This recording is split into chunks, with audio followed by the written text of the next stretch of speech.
Good evening, everyone. We're living in a time where the political landscape seems to shift by the hour. Tonight, we're diving into some major political appointments that are making waves in Washington.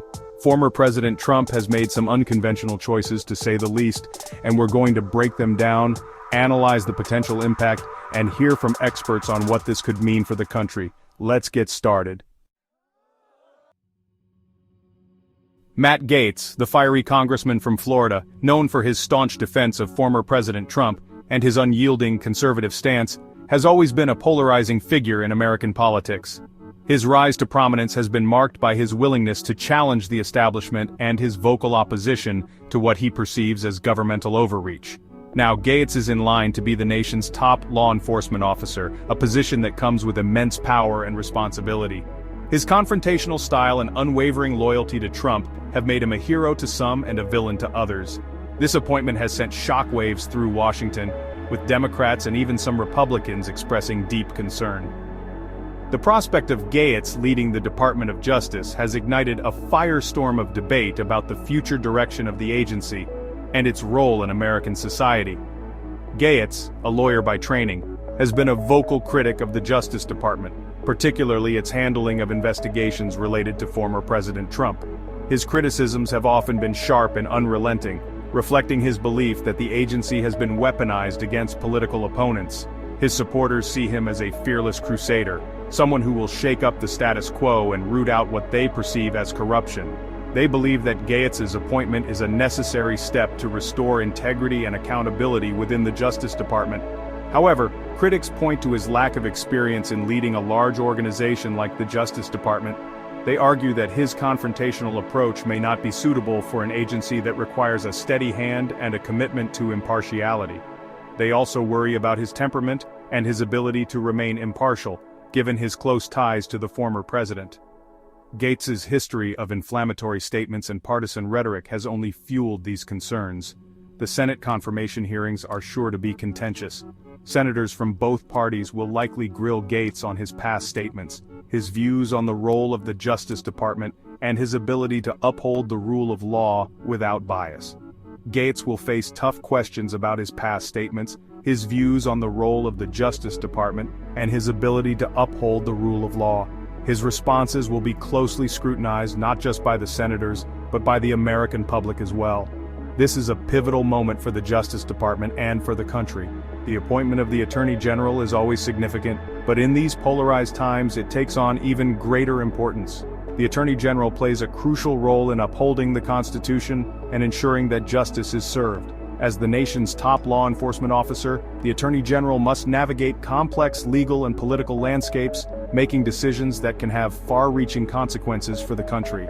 Gaetz's potential appointment is a test of the nation's values and its commitment to justice. It raises fundamental questions about the balance of power, the role of the Justice Department, and the future of American democracy. The coming weeks will be critical as the Senate deliberates on this consequential nomination. In a move that has surprised many, former President Trump has tapped Elon Musk, the visionary CEO of Tesla and SpaceX, and Vivek Ramaswamy, a biotech entrepreneur and author, to lead the newly established Department of Government Efficiency. This decision has sparked a wave of reactions across the political spectrum. Musk, known for his innovative spirit and ambitious goals, has revolutionized the automotive and space industries. His work at Tesla has pushed the boundaries of electric vehicle technology, while SpaceX has made significant strides in space exploration, including the development of reusable rockets. Ramaswamy, on the other hand, has made a name for himself by challenging conventional thinking in the biotech industry. As the founder of Roivant Sciences, he is focused on developing and commercializing innovative therapies. His entrepreneurial approach and willingness to disrupt traditional models have earned him both praise and criticism. Together, this unlikely duo will be tasked with streamlining government operations, reducing bureaucracy, and finding ways to deliver services more effectively. Their supporters believe that their experience in the private sector will bring fresh ideas and much-needed change to Washington. The Department of Government Efficiency aims to tackle some of the most persistent issues in the federal government, such as redundant processes, excessive paperwork, and slow service delivery. By leveraging technology and innovative management practices, Musk and Ramaswamy hope to create a more agile and responsive government. Their supporters argue that their track record of success in the private sector is a strong indicator that they can bring about meaningful change. They point to Musk's achievements in making electric cars mainstream and advancing space travel, as well as Ramaswamy's success in the biotech field, as evidence of their capability to drive efficiency and innovation. However, critics question whether their business acumen will translate to the complex world of government. They argue that the challenges of running a government are fundamentally different from those of running a business, and that the skills required may not be directly transferable. Additionally, there are concerns about potential conflicts of interest, given Musk's and Ramaswamy's extensive business holdings.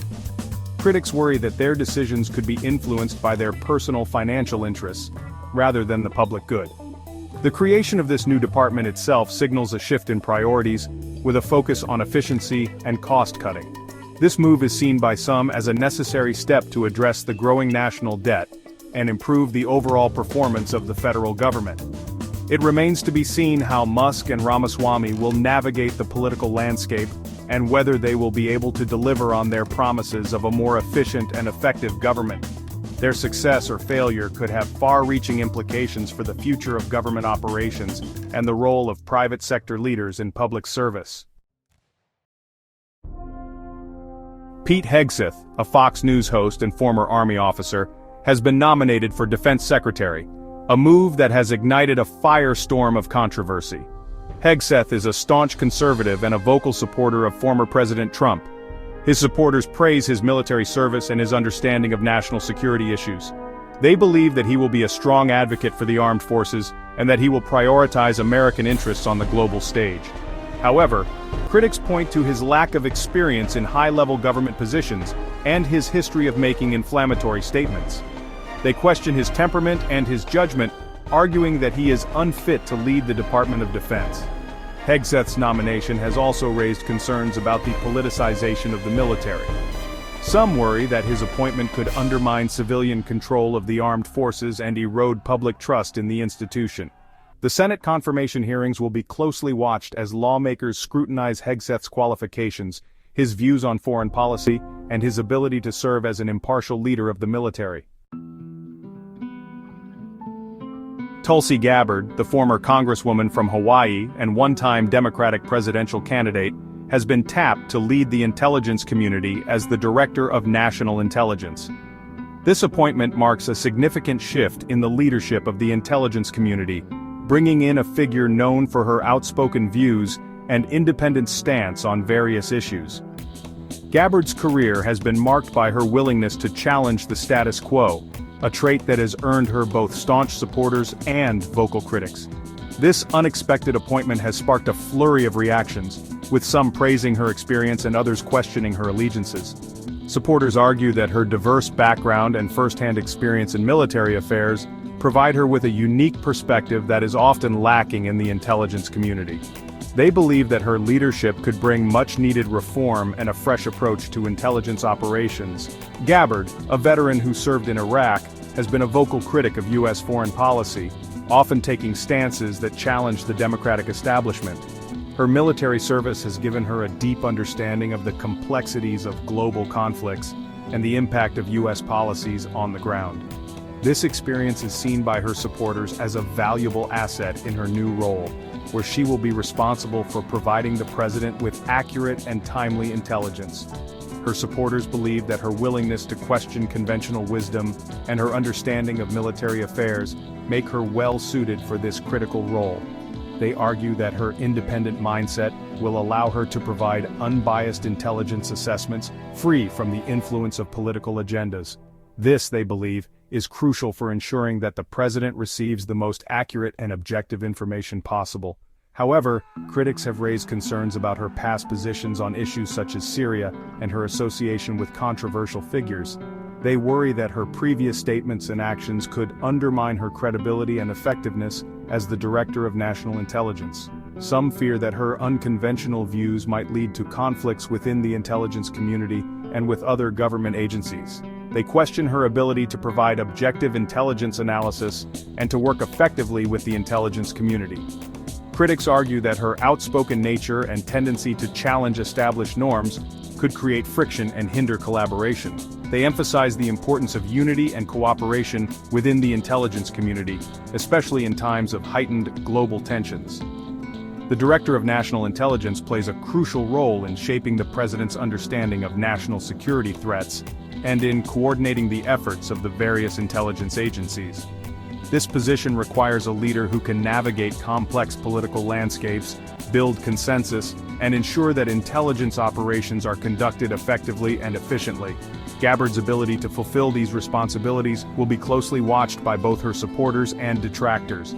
Gabbard's appointment comes at a time of heightened global tensions and evolving threats, making her role even more critical.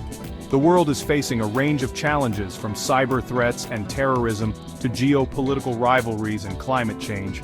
As the new Director of National Intelligence, Gabbard will need to address these issues head-on, leveraging her experience and perspective to guide the intelligence community through these turbulent times. Her success in this role will depend on her ability to balance her independent views with the need for collaboration and consensus building within the intelligence community. These appointments represent a significant shakeup in Washington, with former President Trump putting his stamp on key positions of power. The implications of these choices will unfold in the months and years to come, and we will be here to cover every twist and turn. That's all for today's update on these significant political appointments. Stay tuned for more news and analysis. Don't forget to like, share, and subscribe.